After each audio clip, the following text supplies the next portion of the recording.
to have you on, Viviana, together with my colleague Aslihan and from Istanbul.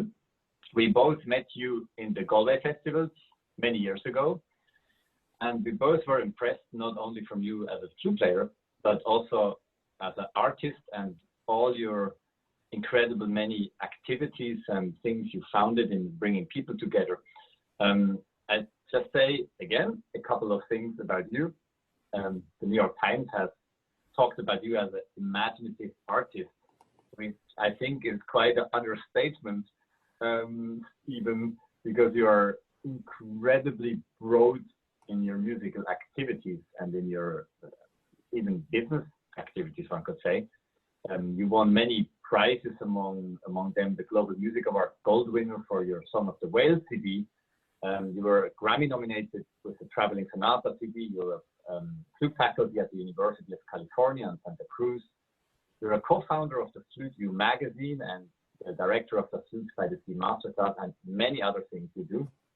And you have probably interviewed almost every significant flutist all around the world.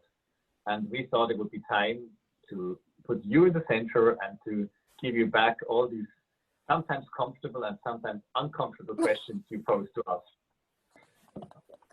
Oh, thank you, Philipp. It's my pleasure. It's my pleasure.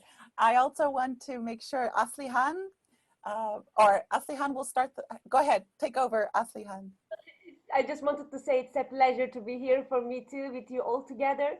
And I'm looking forward to ask my questions. And yeah, I'm totally agree with Philipp, what he said about you. And yeah, I would like to start my first question again. So I'm asking, what was your dream when you first started playing flute? What kind of music you want to play and what kind of career you were thinking? Wow. Well, to answer this question, I'm going to do a quick little screen share of how I grew up. I was born in Concepcion, Chile, unable to walk. I had congenital bilateral hip dislocation, which means I was never going to walk. And I grew up in this body cast from my armpits down to my toes. I couldn't run, I couldn't swim, I couldn't do anything. My family took me, my father took me to the hospital in Santiago, in the capital of Chile, and the doctors there said, she's never going to walk. And so then my father decided to take me to Stanford Hospital in California. So he uprooted the family with $2,000, 2 suitcases, and his 2 daughters. He moved and left everything, family, work, everybody, and moved to San Francisco, to Palo Alto, and checked me into the hospital where I underwent 11 major surgeries.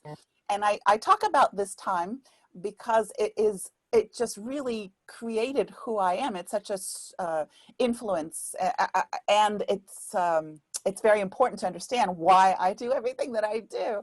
I grew up in a cocoon. I grew up in a body cast, and I wasn't able to run or walk or anything. But if they flipped me over on the hospital gurney where I lived, I could play the piano.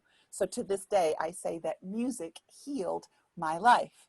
And after all these surgeries that I went under, I was in a body cast from age 0 to about 11.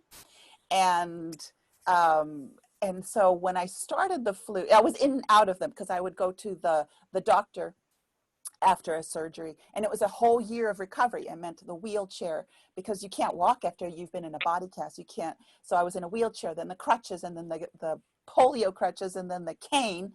And finally, I would go to the doctor, and the doctor would say, the surgery didn't work. We have to do it again. So that's why I was in and out of these body casts. My mother is a pianist, and she's a brilliant pianist. She used to do tours throughout South America, and she started me on the piano lessons when I was in my body cast. And then when I was 9 years old, I started the flute, and I chose the flute because it was portable. I needed something lightweight, and since I was so restricted as a child, I knew that I wanted to travel the world, and I've performed in 100 and 31 countries now and counting. And so I call those my cocoon years, in which I grew my wings that allow me now to travel around the planet.